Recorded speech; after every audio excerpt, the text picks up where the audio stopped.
I've just finished writing that letter. Shall I read it to you? Go on then. Okay.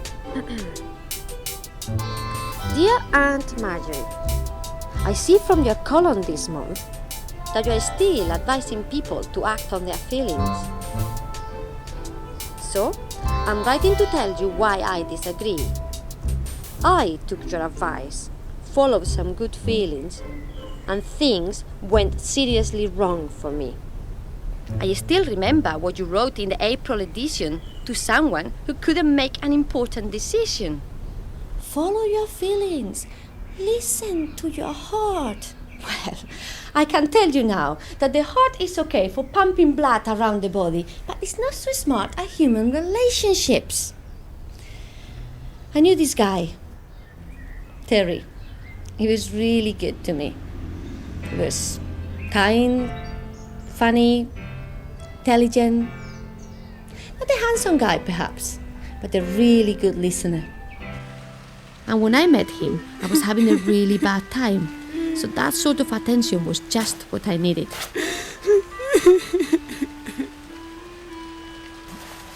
So we became friends quite quickly.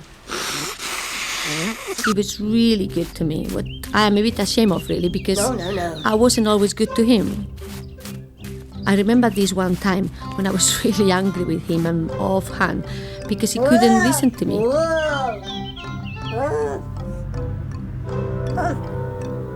Come to think of it, that was following my feelings too. Anyway, we got over that and started to get on as good friends should, when one day I had this idea. I wanted to buy Terry a present to show him how much I appreciated him for all his help and forgiveness. I did pause for a moment to think if it was a good idea or not. I mean, was this allowed for just good friends? But I just read your article and it encouraged me to act on my feelings. They were good feelings, so what could possibly go wrong? I called round with my gifts. He didn't seem particularly pleased, but neither he showed anything was wrong. He did have some reason why I couldn't stay very long, but I didn't suspect anything was amiss. But later, when I tried to contact him, he was difficult to get hold of. He started to act awkwardly. I started to think he didn't like me. I felt terrible. It took a long time to work out what was wrong. He thought I fancied him and wasn't at all happy with that idea. I have to admit, there might have been times when I thought what might be like to be with him, because he was so nice. But there was never any chemistry between us. And all that made me mad. Because it's bad enough when you are attracted to someone and they reject you. But when you are only after a closer friendship, how can you make them believe you don't fancy them? If you tell them they're not your type, they won't believe you. Pointing out 20 good reasons why you don't find them attractive might be more convincing, but it's not going to make them better friends, I think. Anyway, I was really angry with Terry for a while and I was then quite horrible. Following my feelings again, you see.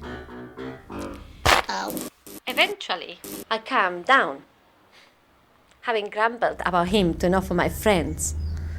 I began to see things from his point of view and didn't feel so bad about it. But the thing is, even now, when Terry and I meet, we are never completely relaxed with each other. There's the memory of anger and hurt to start, but that's only part of it. I am afraid to act too friendly in case he thinks this is another overture and rejects me. And he's probably scared to do anything which will encourage me. So, Auntie Marge, I wish I had thought more carefully before following your advice. I agree with you. Feelings are fine, but it doesn't always make sense to follow them. If you don't think before you act, you don't make sensible decisions. Yours sincerely, Paula. P.S. One good thing did come out of all this mess. I met my partner, Jack. Who is that? Jack is a lovely man. He is like no other man I have ever met before. Not only is he kind, intelligent, and witty, he is as well handsome, creative, and sexy. In fact, things are working just great for us, eh, Jack? You don't fancy a trip to the post office, do you? Yeah, okay. Hand it over then.